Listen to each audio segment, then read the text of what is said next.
Hello students, I hope you all are fit and fine.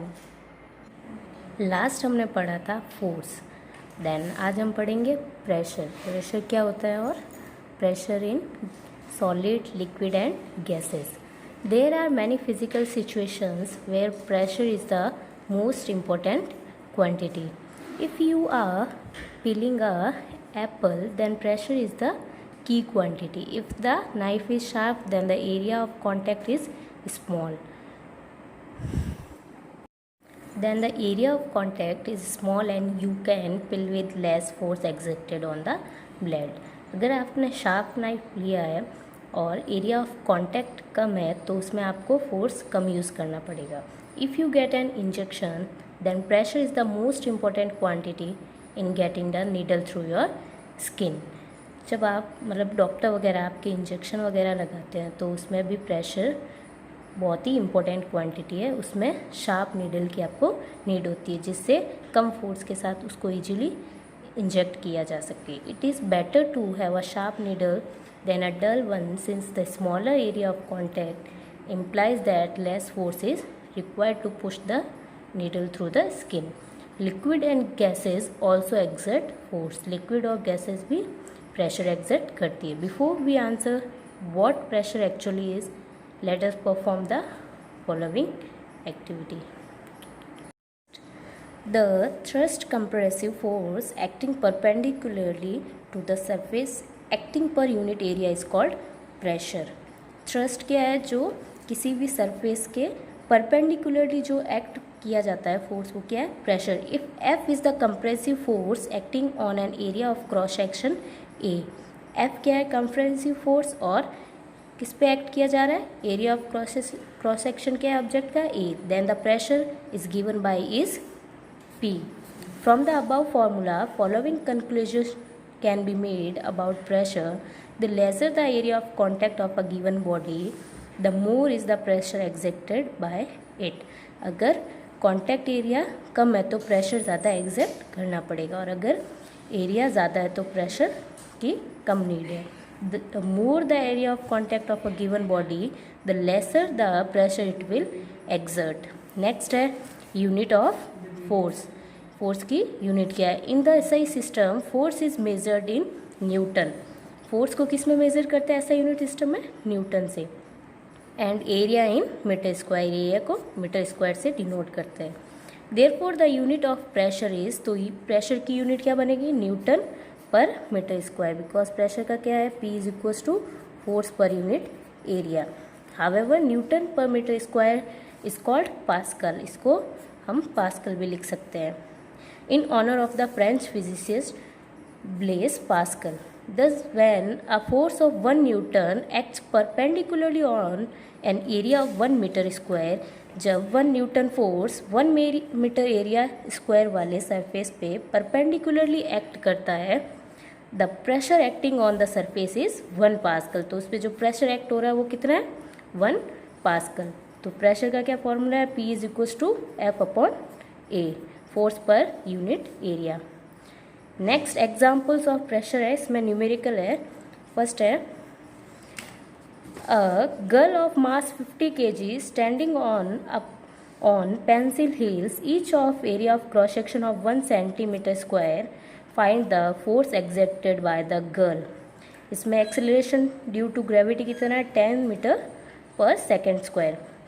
तो इसमें आपको देखो मास कितना है?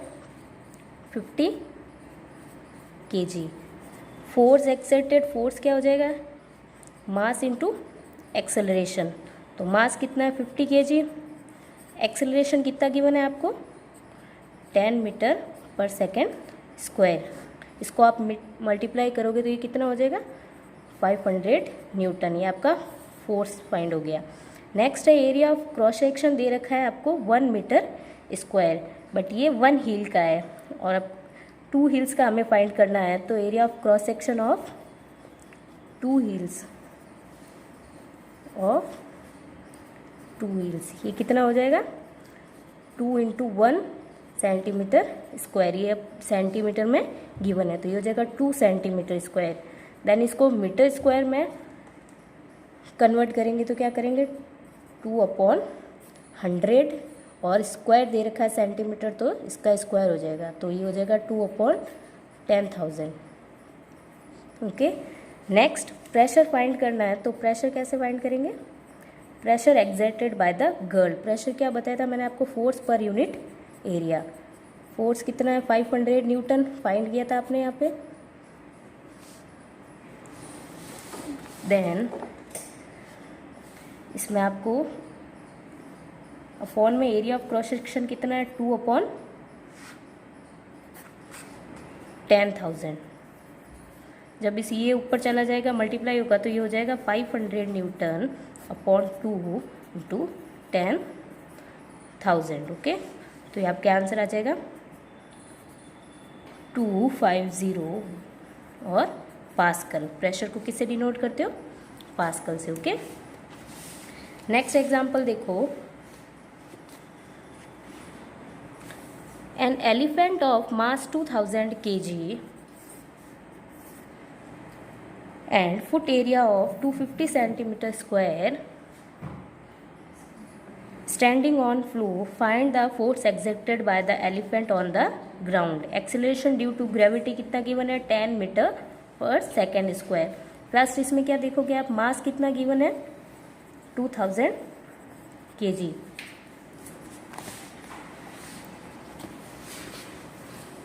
नेक्स्ट आप देखो फोर्स को कैसे फाइंड करोगे आप? Acceleration into mass. Acceleration due to gravity कितना दे रखा है? 10 मीटर पर सेकेंड स्क्वायर इनटू मास कितना है? 2000 kg। तो आपके ये कितना हो जाएगा?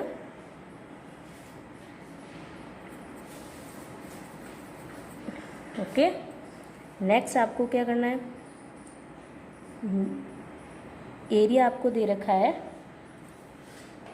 1 फुट का है, ये 250 सेंटीमीटर स्क्वायर। सेंटीमीटर स्क्वायर को अगर आप मीटर स्क्वायर में इसको कन्वर्ट करोगे तो ये हो जाएगा 1000/10,000 मीटर स्क्वायर। तो ये आपका आ जाएगा 1/10 मीटर स्क्वायर। फिर प्रेशर आप फाइंड करोगे, तो प्रेशर कैसे फाइंड करोगे? Force per unit area. तो ये हो जाएगा आपका 20,000 क्या है? फोर्स है, इसके अपॉन में 1/10। ये न्यूटन फोर्स, ये मीटर स्क्वायर। इसका आंसर आ जाएगा 200 then 000 pascal. Pascal is the unit of pressure. Next, from the above examples, it is clear that elephant is exerting less pressure than the girl. In fact, elephant is exerting 12.5 times less pressure than the girl. It is because the area of pencil hills is too small. Area of contact क्या है? कम है, तो pressure भी क्या है? ज़्यादा की need है ना, ज़्यादा एक्सर्ट कर रहा है। और एलिफेंट का एरिया ऑफ कॉन्टैक्ट ज़्यादा है, तो प्रेशर क्या है? कम है। नेक्स्ट देखो, examples of pressure exerted by solids. Solids के थ्रू जो प्रेशर एक्सर्ट किया गया है उसके examples. The railway tracks are laid on the large size wooden, iron और सीमेंट स्लीपर्स। रेलवे ट्रैक्स देखी होगी आपने, वो सीमेंट या वुडन या आयरन पे लगी हुई होती है। This is done so that the thrust due to weight of train is spread over a large area. क्योंकि इसमें क्या होता है, जो भी फोर्स या ट्रेन का जो वेट है वो लार्ज एरिया में स्प्रेड हो सके। Due to this there is less pressure of train on the ground. इसकी वजह से ट्रेन का जो भी प्रेशर है वो उस पर कम पड़े और रेलवे लाइन जो है सिंक ना हो ग्राउंड में। ओके, नेक्स्ट है, animals like camel can easily cross the desert as compare to horses और डोंकीज। आपने देखा होगा कैमल्स जो होते हैं इजीली डेजर्ट में वॉक कर सकते हैं। क्यों? Because a camel exert very small pressure on the ground, क्योंकि वो ग्राउंड पे बहुत ही स्मॉल प्रेशर लगाते हैं, क्योंकि as it has a broad feet, क्योंकि उनका एरिया ऑफ कॉन्टैक्ट क्या है? ज़्यादा है, तो प्रेशर क्या हो गया? कम। Next, a school bag is provided with wide strip so that the weight of bag may fall over a large area of shoulder of child. School bag देखा होगा आपने, उसके वाइड स्ट्रिप्स होते हैं। जो स्ट्रिप आप शोल्डर्स पे लगाते हो वो वाइड होती है, चौड़ी होती है। क्यों? क्योंकि उसका एरिया ऑफ कॉन्टैक्ट ज़्यादा होता है तो क्या होता है, उसकी वजह से आपके शोल्डर्स पे प्रेशर कम पड़ता है। नेक्स्ट है रियर व्हील्स ऑफ बसेज और trucks are provided with double wheels. Buses और जो रियर व्हील्स ट्रक्स के व्हील्स होते हैं वो डबल व्हील्स होते हैं। It is because most of the weight of the vehicles is toward their real axle. Most of the जो उनका वेट होता है ट्रक या बसेस का वो उनके रियल एक्सेस के टूवर्ड्स में होता है। Thus to prevent the tyres from sinking in the ground और to damage to roads double wheels are provided. उसकी वजह से क्या होता है, डबल व्हील्स की एरिया ऑफ कॉन्टैक्ट ज़्यादा हो जाता है जिसकी वजह से प्रेशर कम पड़ता है। ओके, नेक्स्ट है the diver wears metallic cover while going into the sea. Diver यानी जो पानी वगैरह में जाते हैं ना, डाइव वगैरह करते हैं, तो वो क्या करते हैं, अपने हाथों में मेटेलिक कवर लगा के जाते हैं। The pressure increase with increase in the depth of water. जैसे जैसे वो डीपली पानी में जाते हैं तो वहाँ पे प्रेशर भी इंक्रीज होता है।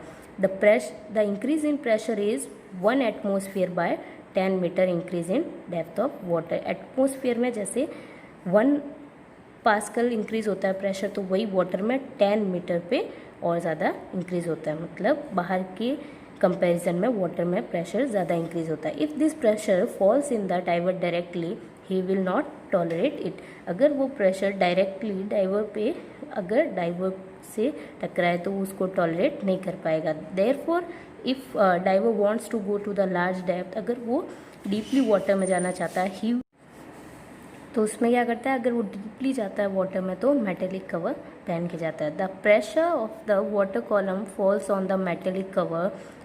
तब वो जो भी प्रेशर होता है वो उस मेटेलिक कवर पे फॉल होता है। And the pressure inside the cover remains nearly equal to atmosphere pressure. और जो भी कवर के अंदर जो प्रेशर होता है वो एटमोस्फियरिक प्रेशर के इक्वल में होता है, मतलब बैलेंस कर देते हैं दोनों फोर्स एक दूसरे को। Thus by wearing metallic cover the diver remains quite safe. इसकी वजह से वो सेफ रहता है, नियरली ज़्यादा प्रेशर में भी सेफ रहता है। नेक्स्ट है the walls of dam are made thick at the bottom and thin upwards. जो डैम वगैरह की वॉल होती है वो नीचे से चौड़ी होती है, ऊपर की साइड में पतली होती है। क्यों? The pressure at a point inside a liquid depends on the depth of the point from the free surface. The pressure is very high at bottom of dam. क्योंकि अभी मैंने आपको बताया था वाटर में जब डीपली जाते हैं तो प्रेशर हाई होता है और ऊपर की साइड आते हैं वैसे वैसे प्रेशर कम होता है। As we move upwards the pressure goes on decreasing. जैसे जैसे ऊपर बढ़ते हैं तो प्रेशर भी डिक्रीज होता रहता है। So the thickness of the wall is made smaller and smaller. That is why the walls of the dam are made thick at the bottom and thin at the top. इसकी वजह से जो dam की walls होती है वो नीचे की साइड से मोटी होती है और ऊपर जाते जाते वो पतली होती है। फोर्थ है the hulls of submarines are specially strengthened to bear the huge pressure of the sea water. जो सबमरीन में हुल्स बनाए जाते हैं वो इसलिए होते हैं ताकि वो ज़्यादा प्रेशर को भी कंट्रोल कर सके। Okay, thank you.